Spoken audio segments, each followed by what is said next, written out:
The morning sun painted New Haven's sky in shades of gold and pink that reminded Jake Morrison of Earth's sunrises from his childhood. He stood at the observation deck of the Orbital Defense Station, watching the colony below wake up to another peaceful day. 50,000 humans had made this world their home, building cities that sparkled like jewels against the green landscape. Jake had commanded this station for 3 years now, and every day he felt proud of what humanity had achieved here down on the planet's surface. His wife, Lisa, was already at work in the medical center. She had started her shift early to prepare for the arrival of new colonists from Earth. The transport ship would bring another 500 families, seeking a new life among the stars. Lisa loved helping people adjust to their new world, treating everything from simple injuries to the rare diseases that sometimes appeared on frontier worlds. Their daughter, Emma, was getting ready for school at the Colonial Academy. At 12 years old, she had already decided she wanted to be an explorer like Captain Steve Collins, who commanded the exploration vessel that had discovered 3 new worlds last year. Emma often talked about finding planets where humans could build new colonies, spreading across the galaxy like seeds on the wind. The Academy building sat in the center of New Haven's main city, surrounded by parks where children played after their lessons. Emma's best friends were Alex Turner, whose father ran the mining operations, and Maya Rodriguez, whose mother worked as an engineer on the terraforming systems. The 3 children spent their free time reading about distant stars and dreaming of adventures. Jake touched the communication panel and connected to the colony's administrative center. Helen Brooks, the colonial administrator, appeared on his screen. She looked excited about something, which was unusual for the normally calm woman who had been running New Haven since its founding. "Jake, we have visitors coming," Helen said. "Long-range sensors picked up a fleet approaching our system. They're not human ships." Jake felt his stomach tighten. First contact with alien species was something every colonial commander had trained for, but none of them had ever experienced it. "What do we know about them?" "They sent a message identifying themselves as representatives of the Zephyrian Empire," Helen replied. "They say they come in peace and want to establish diplomatic relations with humanity. Their ambassador is someone called Kethver." The Zephyrian ships arrived 2 days later, appearing in New Haven's sky like silver tears in the blue atmosphere.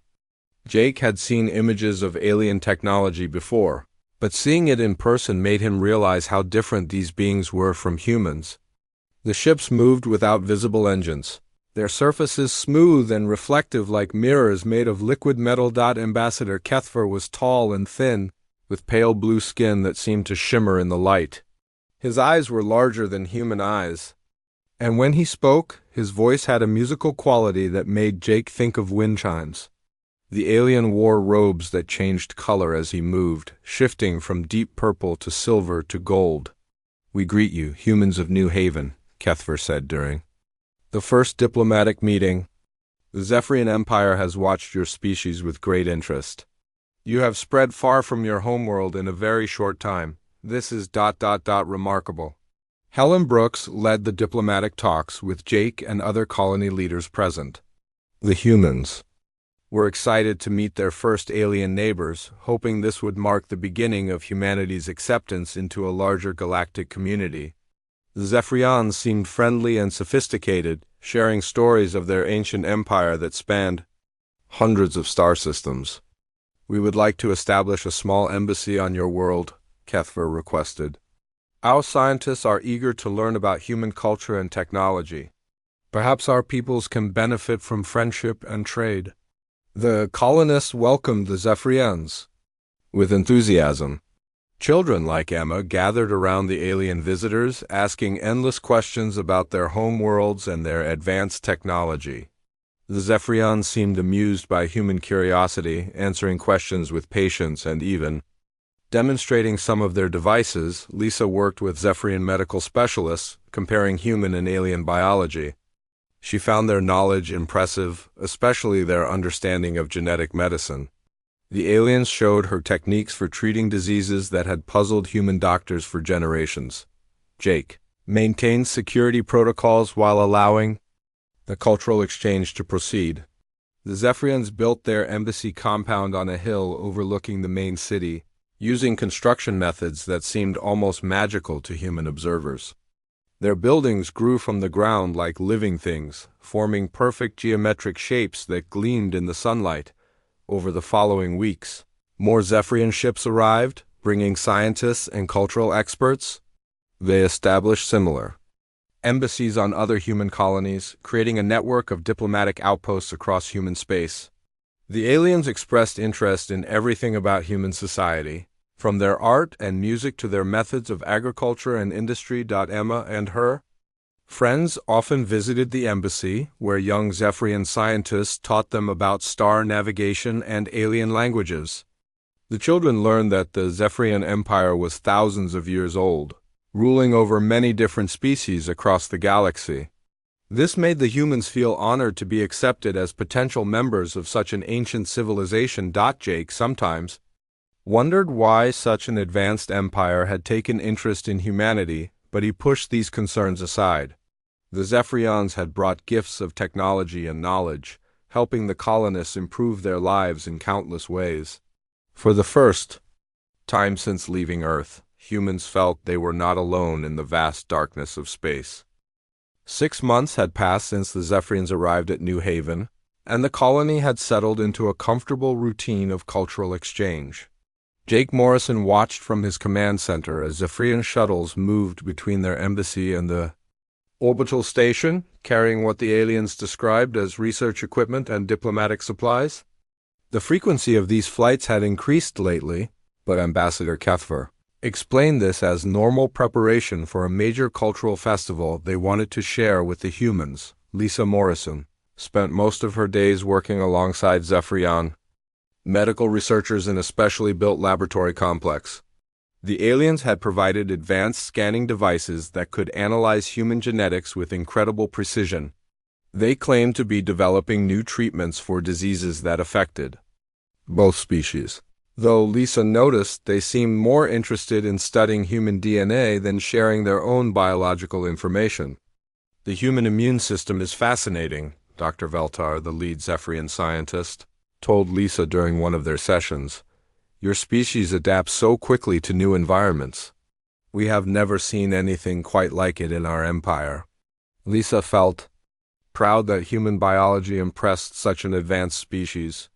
She shared detailed information about human genetics, reproduction, and cellular structure, believing this knowledge would benefit both civilizations. The Zephyrians asked particularly detailed questions about human children, explaining that their own species reproduced differently and they were curious about mammalian development. Meanwhile, thousands of light years away on Earth, Admiral Karen Blake sat in her office at Luna Command, studying reports that made her increasingly uncomfortable. Intelligence officers had been monitoring Zephyrian activities across all human colonies, and patterns were emerging that concerned her military mind. Every human settlement had received similar diplomatic visits, and every Zephyrian embassy was requesting the same type of biological and technological information. Captain Steve Collins had just returned from a deep space exploration mission with disturbing news. His ship had detected large Zephyrian fleet movements in sectors far from any known trade routes.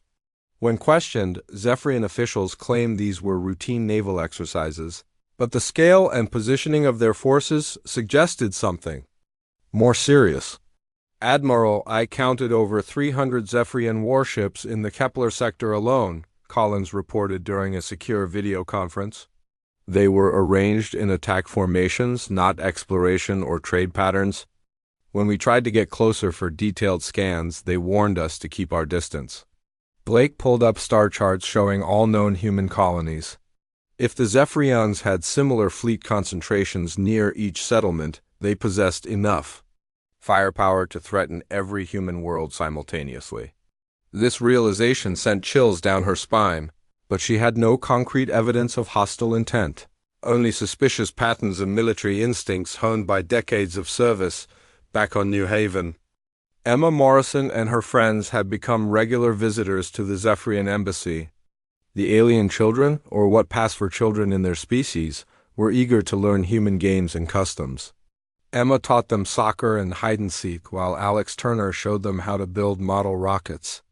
Maya Rodriguez shared her collection of Earth music, which the young Zephyrians found endlessly fascinating. Human offspring are remarkable, observed scientist Catherine, who supervised the cultural exchange programs. They learn so quickly and adapt to new situations with impressive speed. Tell me, Emma, how many human children live on New Haven? Emma answered proudly that nearly 8,000 children called the colony home, attending schools that prepared them for futures among the stars. She described the Academy's programs in detail, including the locations of different classrooms and the daily schedules that governed student activities. The Zephyrians listened with what seemed like friendly interest, taking careful notes about everything she shared. Dr. Robert Chun, a quantum physicist working on Earth's most advanced research projects, had been analyzing Zephyrian technology. Samples shared during the diplomatic exchanges. What he discovered made him question the aliens' true motives.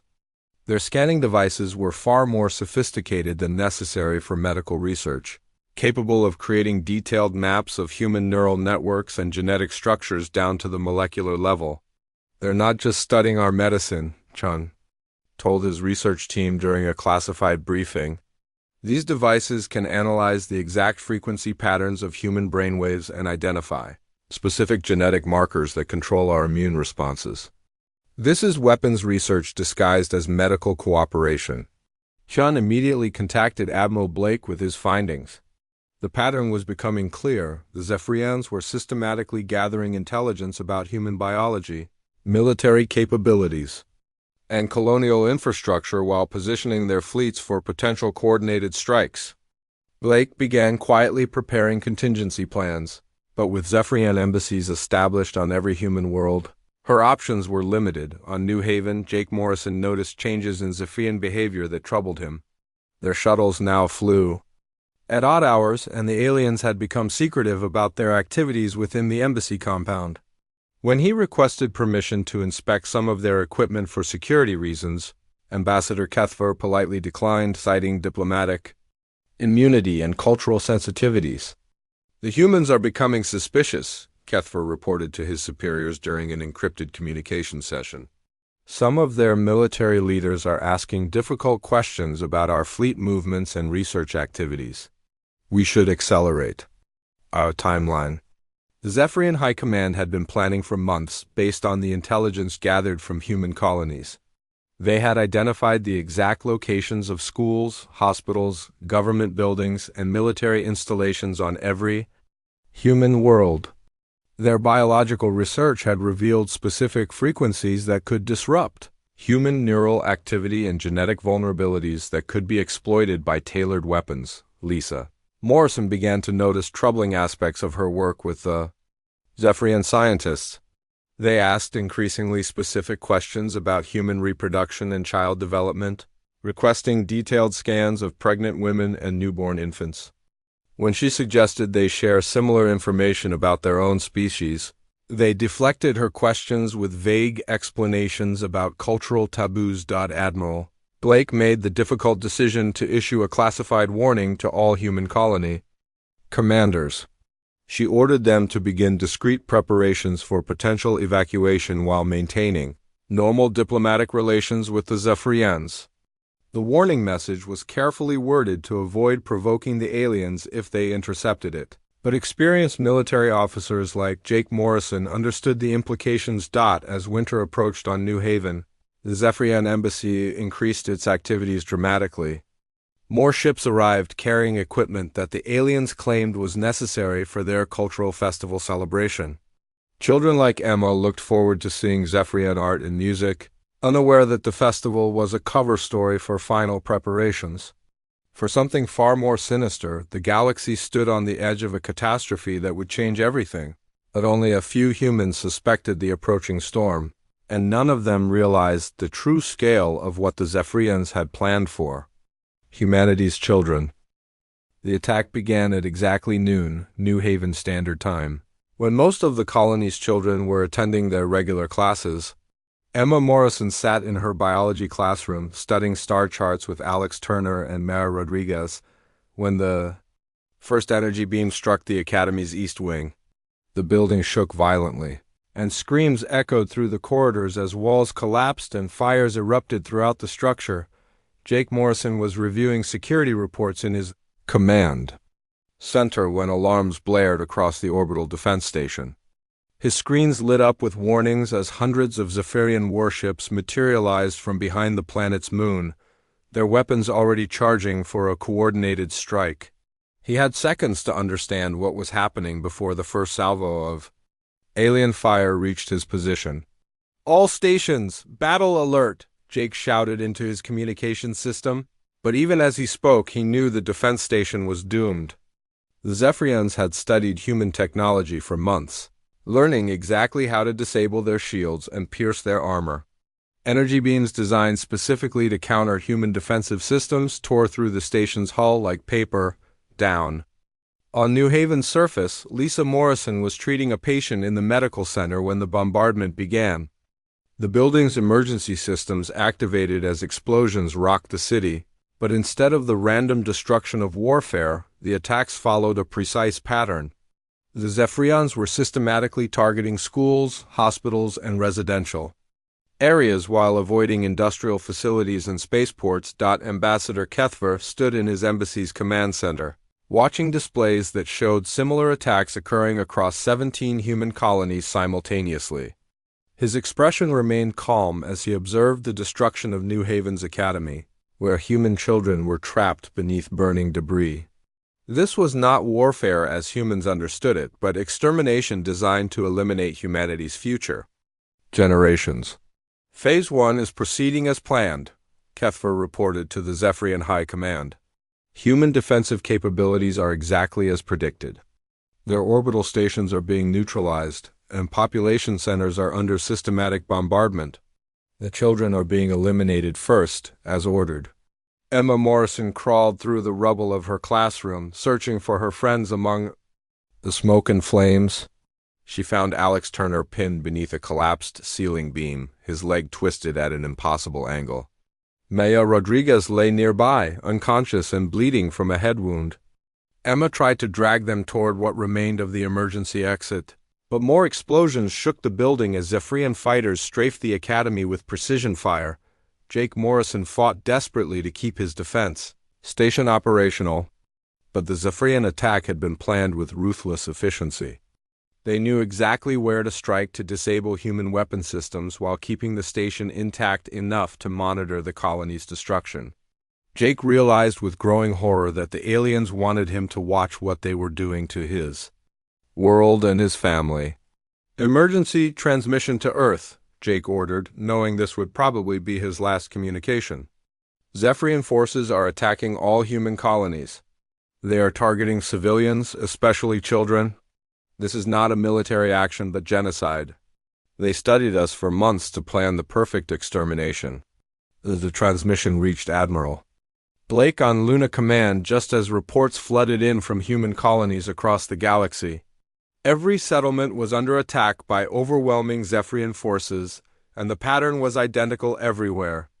Schools were burning, hospitals were being bombed, and residential areas were being systematically destroyed while military installations received only enough damage to prevent effective resistance. Lisa Morrison tried to organize evacuation procedures at the medical center, but Zephyrian ground forces had landed near the building. She watched through shattered windows as alien soldiers moved through the streets, not seeking military objectives but hunting for human survivors.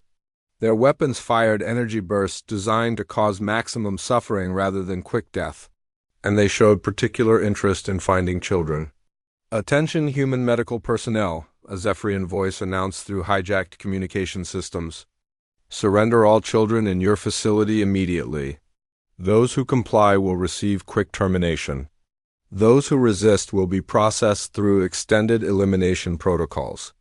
Lisa refused to abandon the 12 young patients in her care, instead, leading them deeper into the medical center's underground emergency bunkers. She could hear Zephyrian soldiers searching the floors above, their footsteps methodical and patient as they checked every room for hiding humans. Captain Steve Collins received. Jake Morrison's transmission while his exploration ship was 3 days away from New Haven. He immediately changed course toward the colony, knowing he would arrive too late to help but determined to witness what the Zephyrians had done. His crew worked frantically to boost their engines beyond safe limits, racing across space toward a world they knew would already be dead. In the Academy's ruins, Emma Morrison held her unconscious friends while fires burned around them. She could hear other children crying in the darkness, trapped in different parts of the collapsed building. The 12-year-old girl tried to organize a rescue effort, but the structure was too damaged and more Zephyrian fighters passed overhead, dropping incendiary devices that spread chemical fires through the rubble. Jake Morrison's defense station finally succumbed to concentrated Zephyrian fire, but he managed to keep his communication systems active until the very end. His final transmission carried images of the colony's destruction to Earth, showing Admiral Blake exactly what humanity was facing. The footage revealed alien soldiers executing groups of human civilians, with children being separated from adults for what appeared to be specialized termination procedures. The siege of New Haven lasted 18 hours, during which the Zephyrians demonstrated their complete understanding of human psychology. They broadcast the sounds of dying children across the colony's communication networks, ensuring that parents heard their offspring's final moments. They destroyed food distribution centers to create starvation, then offered quick death to families who surrendered their remaining children. When the attack finally ended, fewer than 3,000 humans remained alive on New Haven out of the original 50,000 colonists. The Zephyrians had achieved their objective with mechanical precision, eliminating the vast majority of the colony's children while leaving enough adult survivors to spread word of what had happened. This was psychological warfare designed to break humanity's will to expand among the stars. Emma Morrison was among the survivors, pulled from the Academy's ruins with severe burns and broken bones. Alex Turner had died in her arms during the night while Maya Rodriguez remained in a coma that doctors feared she would never escape. Emma's mother Lisa had survived by hiding in the medical center's deepest bunkers, but 28 of her colleagues had been executed when they refused to surrender the children in their care. Captain Collins arrived at New Haven to find a world transformed into a monument to alien cruelty. The Zephyrian fleet had withdrawn, leaving behind carefully arranged displays of human bodies that told the story of systematic extermination. Schools had been reduced to ash, playgrounds were filled with small graves, and the colony's dreams of peaceful expansion had been replaced by nightmares that would haunt the survivors forever. The galaxy had learned that humanity was not alone among the stars, but the lesson came with a price that would demand terrible payment from those who had taught it. The rescue ships arrived at New Haven 3 days after the Zephyrian withdrawal, finding a world that had been transformed into a graveyard. Admiral Karen Blake stood on the bridge of her flagship as they entered orbit, watching the planets surface through telescopes that revealed the scope of alien brutality. Smoke still rose from the ruins of schools and hospitals, while perfectly intact industrial facilities stood as monuments to the calculated nature of the massacre. Captain Steve Collins had been broadcasting continuous reports since his arrival, but nothing had prepared Blake for seeing the devastation firsthand. The Zephyrians had arranged the bodies of human children in geometric patterns visible from orbit, creating symbols that their translators identified as warnings in the alien language. The message was clear: this was what happened to species that expanded too quickly among the stars. Emma Morrison sat in the emergency medical facility that rescue teams had established in one of the few undamaged buildings. Her burns were healing slowly, but the 12-year-old girl had not spoken since being pulled from the Academy ruins. She held a small photograph of Alex Turner and Maya Rodriguez, staring at their faces while medical personnel worked around her. The psychological trauma ran deeper than any physical injury. Dr. Lisa Morrison helped coordinate the survivor interviews, though each testimony felt like another knife wound to her heart. The survivors told consistent stories of deliberate targeting of children, of Zephyrian soldiers who seemed to take pleasure in prolonging the suffering of young humans. Maria Santos, a teacher who had protected 17 students in an underground shelter, described how the aliens had used sound weapons specifically designed to cause maximum terror in developing human brains. They knew exactly what would hurt us most, Maria told the investigation team. They had studied our children for months, learning how we bonded with our offspring and how much we valued their safety.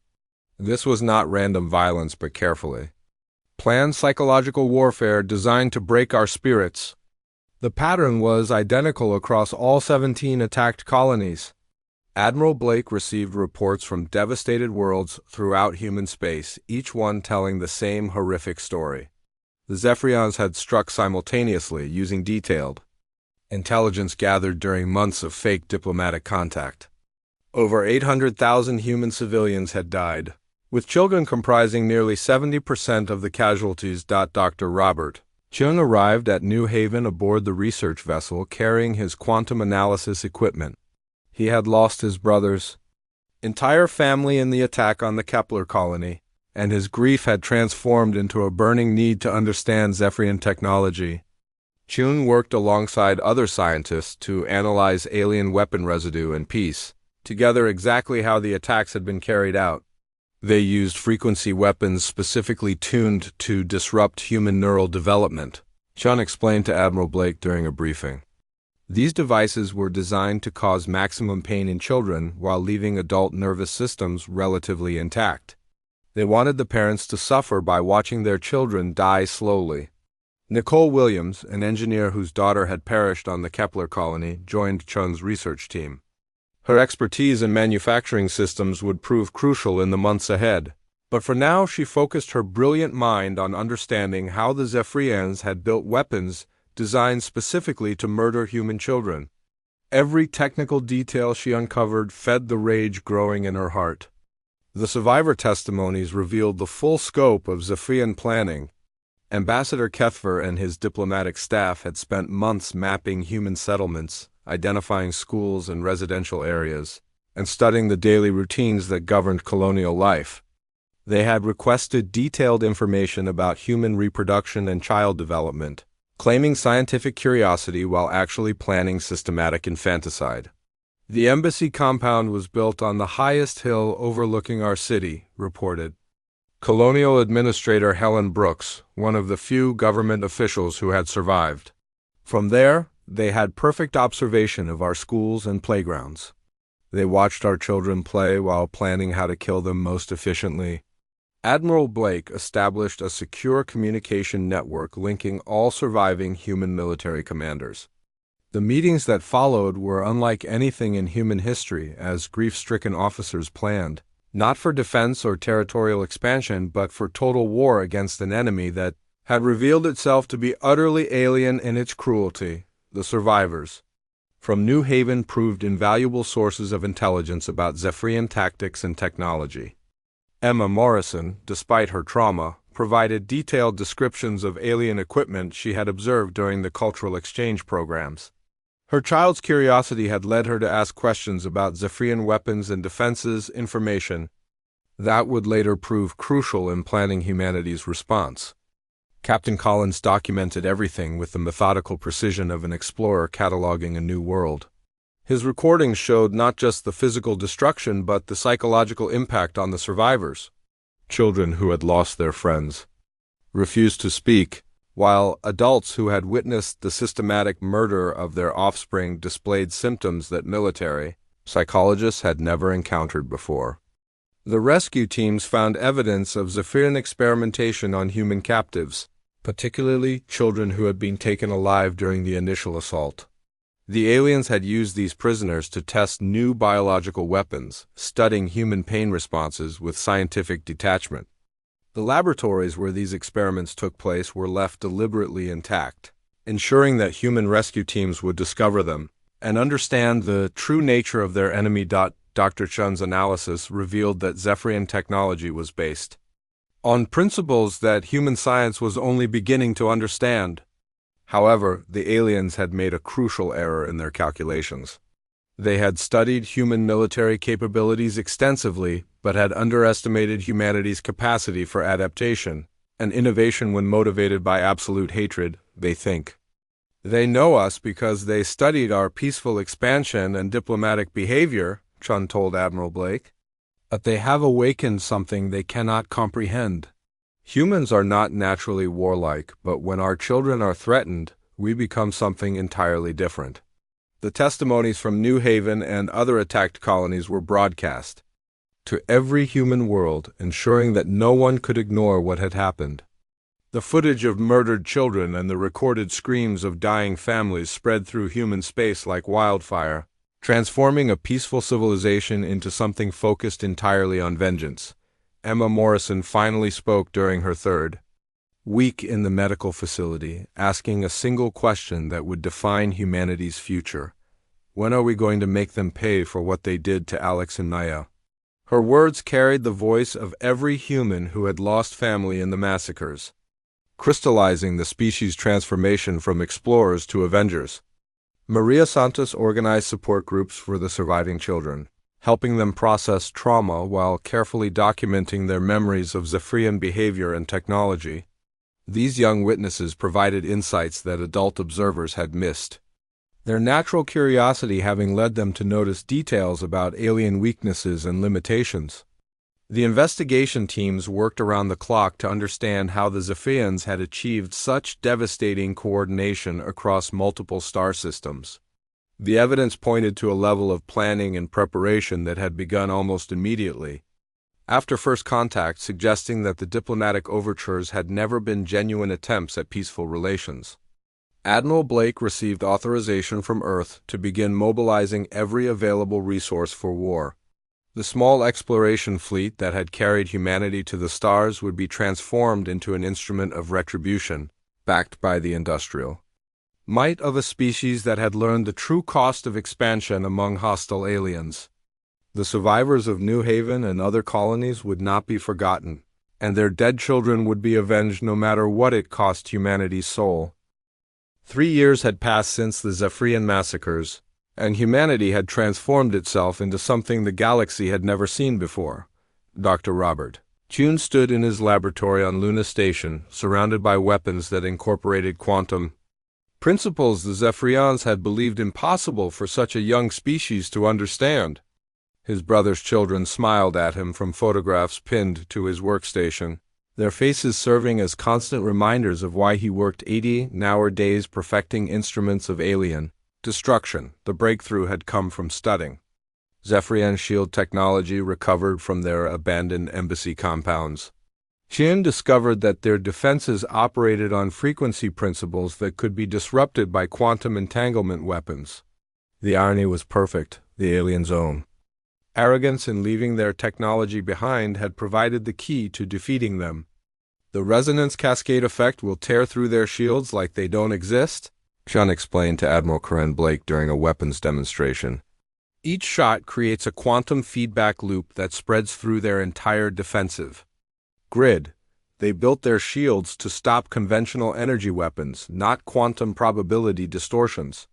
Nicole Williams had revolutionized human manufacturing capabilities by adapting Zephyrian construction techniques for mass production of warships. Her automated shipyards could build a destroyer in 2 weeks, using self-replicating fabrication systems that worked around the clock. The orbital facilities around Earth and every human world hummed with constant activity as the species' entire industrial capacity focused on building instruments of war. "We're producing ships at 10 times our previous rate," Williams reported to the Military Production Council. "Every human world is contributing resources, and our new automated systems don't require human workers to operate continuously. We can sustain this production level for decades if necessary." Admiral Blake stood before a holographic display showing the positions of human fleets throughout known space. Where once humanity had possessed a few dozen exploration vessels, they now commanded over 8,000 warships equipped with weapons designed specifically to counter Zephyrian technology. The transformation had been complete, turning a peaceful civilization into the galaxy's most dangerous military force. Captain Steve Collins, now promoted to Admiral Collins, led the first major offensive into Zephyrian space.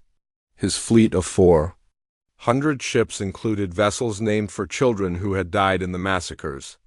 The flagship bore the name USS Emma Morrison, carrying weapon systems that Chun had designed to cause maximum psychological impact on alien defenders. The first battle occurred at the Zephyrian outpost of Velthara, a military station that had coordinated attacks on 3 human colonies. Collins arrived with overwhelming force, but the engagement revealed something troubling about humanity's transformation. When Zephyrian defenders attempted to surrender, human forces ignored their communications and continued the assault until every alien on the station was dead. "They showed no mercy to our children," Collins announced over the fleet communication channels as Velthara burned. "We will show none to them. There will be no prisoners, no negotiations, no mercy until their empire is dust and their species is scattered to the galactic rim." The other alien species of the galaxy watched humanity's war machine with growing alarm. The peaceful explorers who had once sought friendship and trade had been replaced by efficient killers who viewed alien life as inherently threatening. Human diplomats, when they bothered with diplomacy at all, made it clear that any species supporting the Zephyrians would share their fate. Dr. Chun's weapons proved devastatingly effective against Zephyrian technology. The quantum disruptors tore through alien shields as predicted, while probability cascade bombs created localized space-time distortions that made Zephyrian ships simply cease to exist. Human forces employed these weapons with surgical precision, targeting military installations and population centers with equal ruthlessness. Emma Morrison, now 15 years old, served as a junior analyst aboard Admiral Blake's flagship.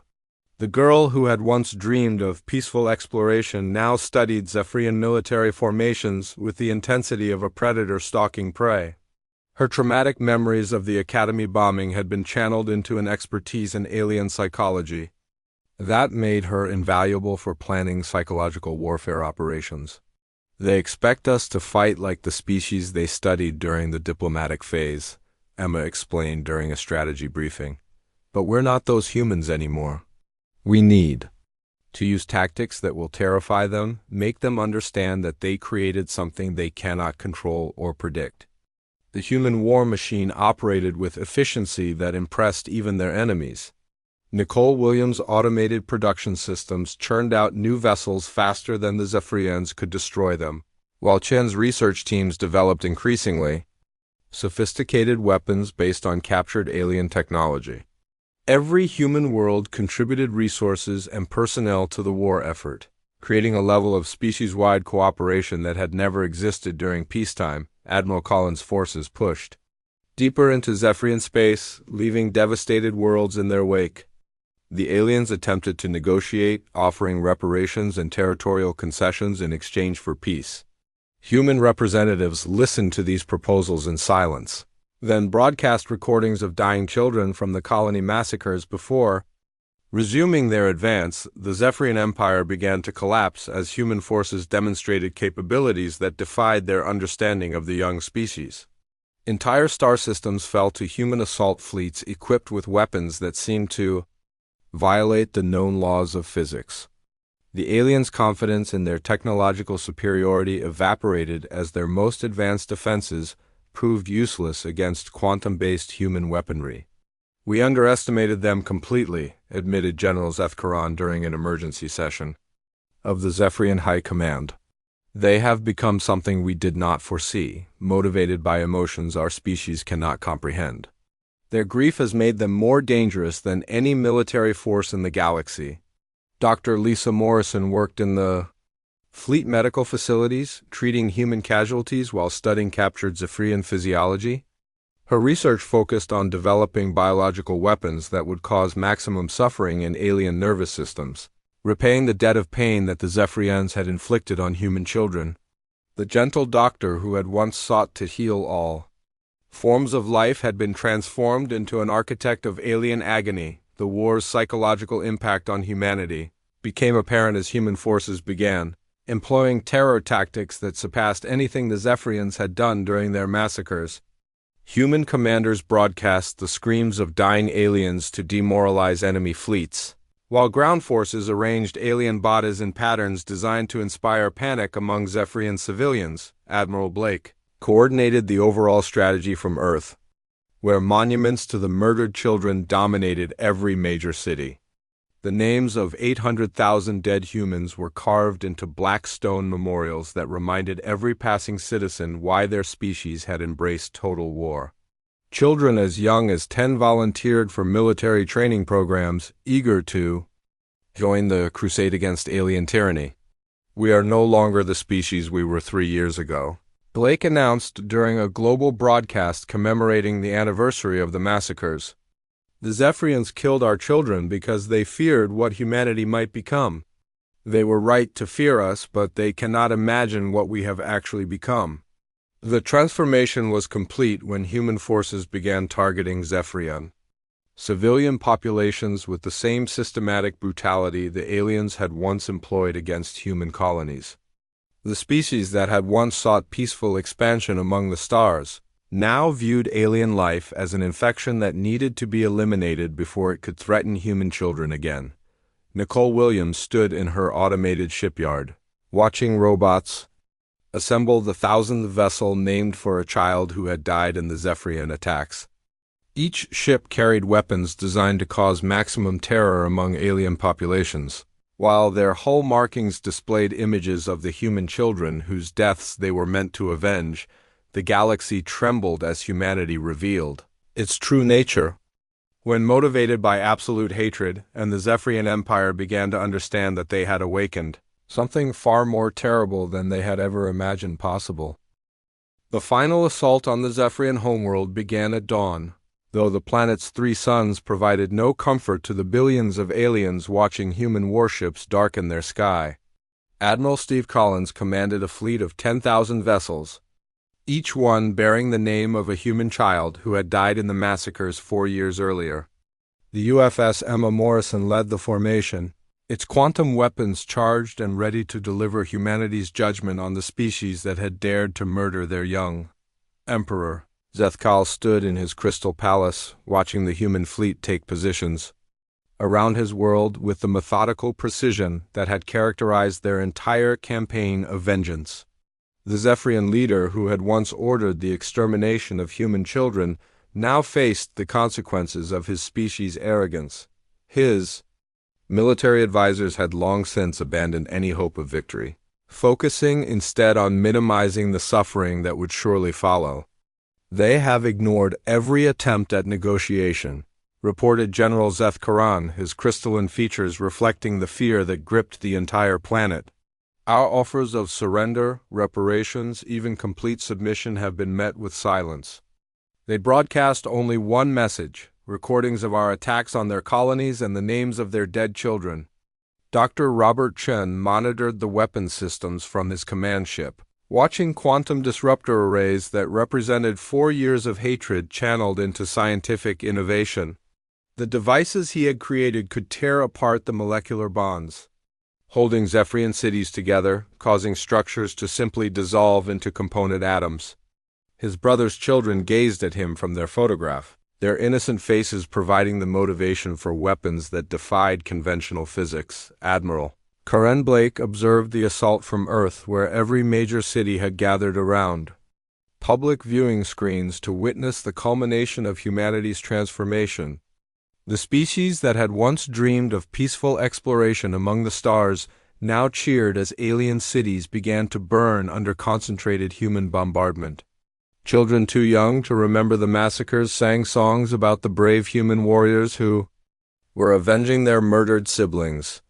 "Attention Zethkal," Collins announced over planetary communication networks, his voice carrying to every Zephyrian on the homeworld. "You killed our children because you feared what humanity might become. Today you learn that your fears were justified, but your understanding was incomplete. We did not become conquerors or explorers. We became something far worse for you." The bombardment began with surgical strikes against Zephyrian military installations, but quickly expanded to target the cultural and educational centers that the aliens valued most. Human forces had studied Zephyrian psychology as thoroughly as the aliens had once studied humanity, learning exactly how to inflict maximum psychological damage on their civilization. Emma Morrison, now 18 years old and serving as Collins' chief psychological warfare specialist, coordinated attacks. designed to mirror the trauma that Zephyrians had inflicted on human colonies. Schools and nurseries where young Zephyrians learned were targeted first, using weapons that caused prolonged suffering rather than quick death. The girl who had once been trapped in a burning academy now orchestrated similar terror for alien children, broadcasting termination frequencies to Zephyrian population centers, Emma reported with clinical detachment. Neural disruption patterns are optimized for maximum terror response in developing alien minds. Estimated psychological impact will exceed trauma levels inflicted on human children during the original attacks. Dr. Nicole Williams' automated production systems had created weapons specifically designed for this moment. Planet cracker devices that could destabilize a world's core were deployed alongside atmospheric processors that would strip away breathable air from Zephyrian cities. The engineer who had lost her daughter had spent 4 years perfecting instruments of planetary annihilation. Emperor Zethkal attempted one final communication as his capital city crumbled around him, broadcasting a desperate plea for mercy that fell on deaf human ears. "We acknowledge our error in attacking your species," the alien leader transmitted. "We offer complete surrender and whatever reparations you demand. Spare our remaining population and we will withdraw to the Galactic Rim forever." Admiral Blake's response came not in words but in the form of a broadcast from Earth, showing monuments to the 800,000 humans who had died in the Zephyrian massacres. Each name was read aloud by human children, their voices carrying across space to the dying Zephyrian homeworld. The message was clear. Mercy had died with the first human child killed in an alien attack. The destruction of the Zephyrian homeworld took 6 days, during which human forces demonstrated the full extent of their transformation from peaceful explorers to efficient exterminators. Dr. Chun's quantum weapons reduced entire cities to quantum foam, while Williams' atmospheric processors turned breathable air into toxic clouds that killed slowly and painfully. Captain Maria Santos, the teacher who had once protected 17 children in a shelter beneath New Haven's academy, now commanded a destroyer that specialized in hunting Zephyrian survivors trying to escape the doomed planet. Her ship, the UFS Alex Turner, used tracking systems designed to locate fleeing alien vessels and destroy them before they could reach hyperspace. "No mercy for child killers," Santos announced as her weapons tore apart another Zephyrian transport. "They showed our children no compassion, and they will receive none from us. Every alien who participated in the massacres will pay with their life." The other species of the galaxy watched the destruction with horror and growing understanding of what humanity had become. Diplomatic protests and appeals for restraint were ignored as human forces methodically dismantled the entire Zephyrian civilization. The peaceful traders and explorers that aliens had once welcomed were revealed to be capable of genocidal efficiency when sufficiently motivated. Dr. Lisa Morrison worked in the fleet medical facilities, not to heal, but to perfect biological weapons that would ensure Zephyrian suffering matched what human children had endured.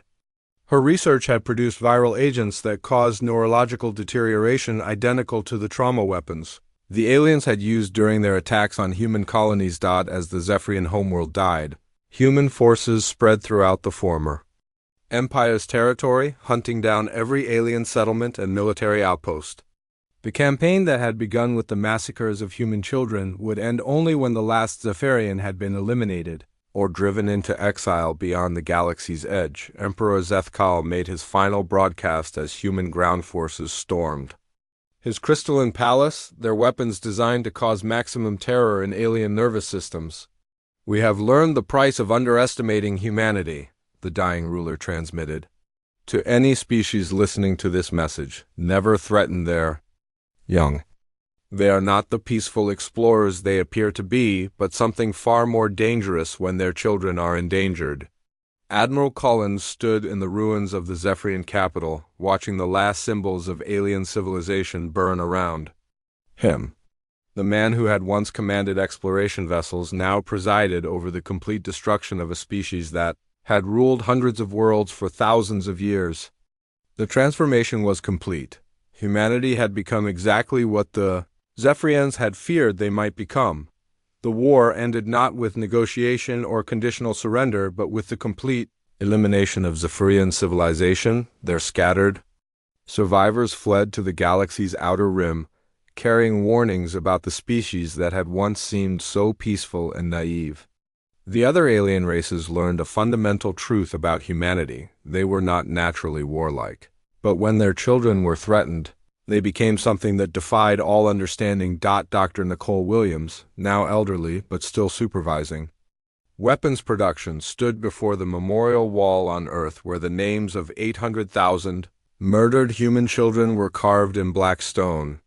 She placed a small model of the USS Emma Morrison at the base of the wall, her weathered hands trembling with emotion as she whispered the final words that would define humanity's place in the galaxy. "We kept our promise to you," she said to the names etched in stone. "They killed our children, so we ended their empire. The galaxy will remember what happens to those who threaten human young. Rest now, knowing that your deaths were not in vain."